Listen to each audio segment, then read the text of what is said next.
Assalamualaikum warahmatullahi wabarakatuh. Hello everyone. Salam vokasi. Welcome to National Vocational School YouTube channel. I'm your instructor Mr. Hardi for Sejarah Budaya Sunda. Today we are going to learn about fungsi sejarah dalam kehidupan kita. So, sit back, have a good time watching the content.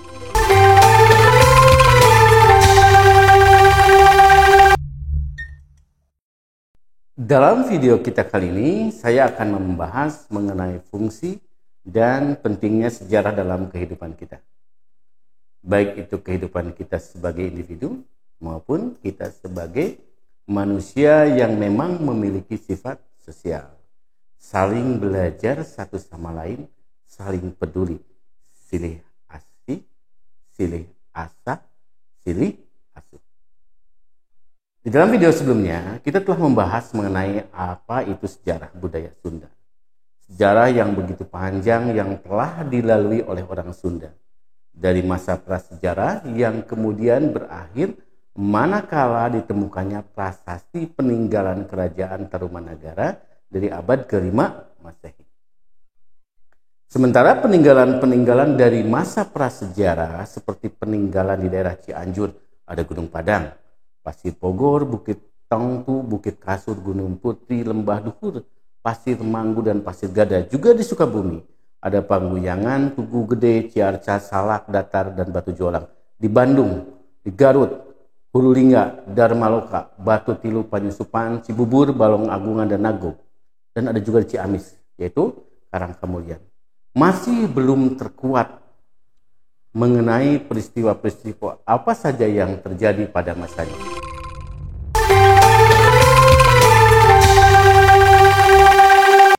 Mengingat begitu panjangnya rentang waktu tersebut serta masih sedikitnya sumber literasi yang ada, maka sejarah Sunda dapat kita dekati dengan menggunakan dua periodisasi sejarah, yaitu periodisasi sebelum kemerdekaan yang meliputi masa Hindu Buddha, antara lain ditandai oleh munculnya dua kerajaan besar, yaitu Kerajaan Tarumanagara abad 5 sampai 7 Masehi dan Kerajaan Sunda abad 7 sampai 16 Masehi.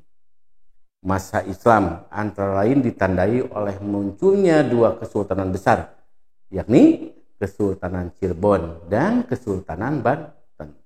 Kemudian masa penetrasi barat di Tatar Sunda ditandai oleh apa? Oleh munculnya rejim penguasa barat, mulai dari VOC Inggris hingga pemerintahan kolonial Belanda. Masa penetrasi Jepang juga ini menjadi masa sejarah masa sebelum kemerdekaan. Ini merupakan hal yang harus dipelajari sebelum atau dikategorikan pada masa prasejarah. Nah, sekarang berikutnya adalah periodisasi setelah kemerdekaan. Ini karakteristik orang Sunda yang berani dan juga responsif bisa kita lihat dari peristiwa apa di Bojong Kokosan. Ada Bandung Lautan Api, Kongres Pemuda Sunda, aksi mahasiswa dalam masa transisi pemerintahan dari Presiden Soekarno ke Presiden Soeharto, dan Konferensi Internasional Budaya Sunda merupakan beberapa contoh peristiwa yang dapat diangkat ke permukaan.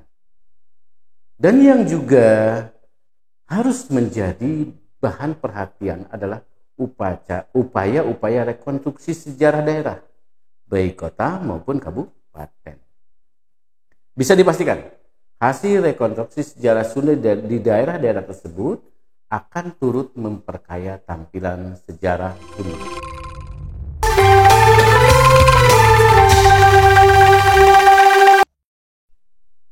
Di muka tadi sedikit telah disinggung mengenai kurangnya sumber literasi yang dapat dijadikan rujukan sejarah.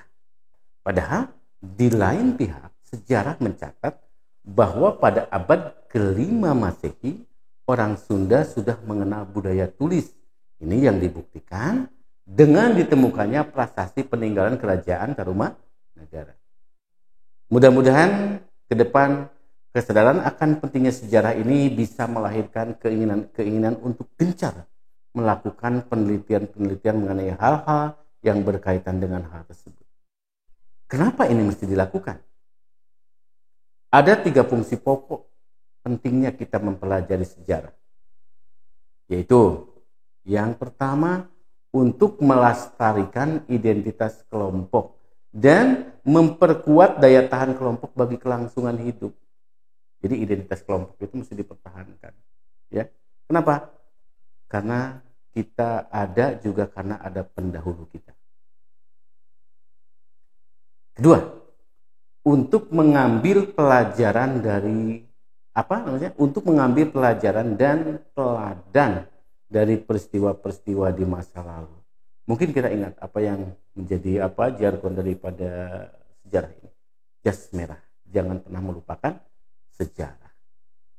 Ketiga, sejarah dapat berfungsi sebagai sarana pemahaman mengenai makna hidup dan mati atau mengenai tempat manusia di atas muka bumi ini.